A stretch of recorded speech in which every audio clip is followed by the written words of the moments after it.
Природонаучниот музеј во Скопје е најстара установа од овој вид во државата.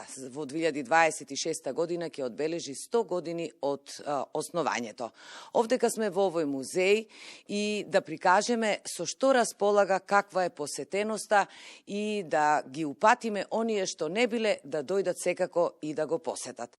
Музеот е формиран уште во 1926 година, значи на иницијатива на доктор Станко Караман, еден истакнат зоолог, кој што и за прв пат ја посетил Македонија во 1922 година и ги започнал на некој начин и своите првични истражувања и ја воочил разновидноста на флората и фауната со која се одликува нашата територија.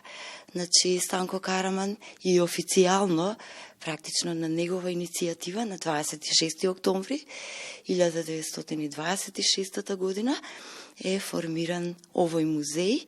Денеска музеот функционира како национална установа во која што се одвиваат повеќе значајни дејности, тоа се пред се колекционерската дејност, научно-истражувачката дејност, изложбената дејност и секако едукативната дејност, како еден исклучително значаен сегмент во целокупното работење и функционирање на нашиот музеј.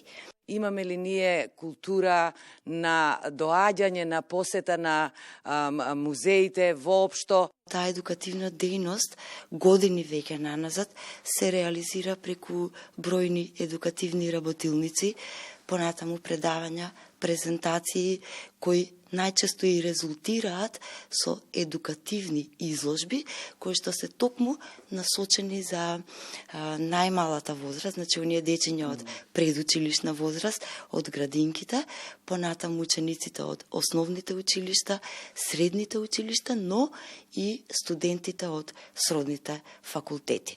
Што е она највредно со што се располага овде, нешто што вам ви е лично драго како експонат?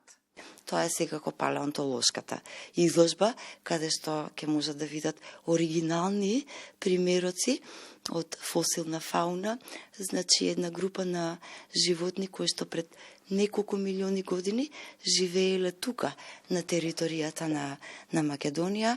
Понатаму ќе ги посочам, еве баш тука сме во изложбата каде што се презентирани растенијата, значи ботаничката изложба, па ќе можат да ги видат македонските ендемични растенија, значи растенија кои што се карактеристични исклучиво само за Република Македонија, значи растат на одредени локалитети.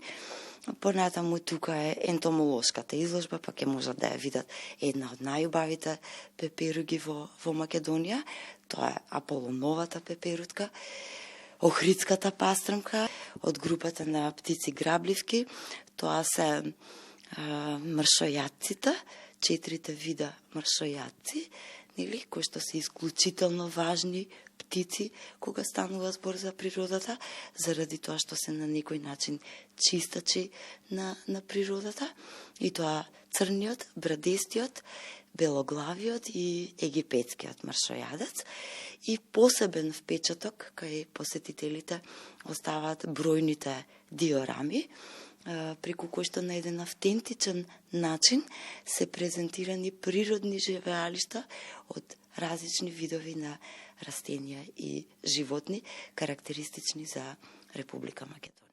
Ми беше задоволство, навистина професионално водење низ она што значи ако дојдете овдека во Природно-научниот музеј, ете тоа беше она што е карактеристично за оваа музејска установа.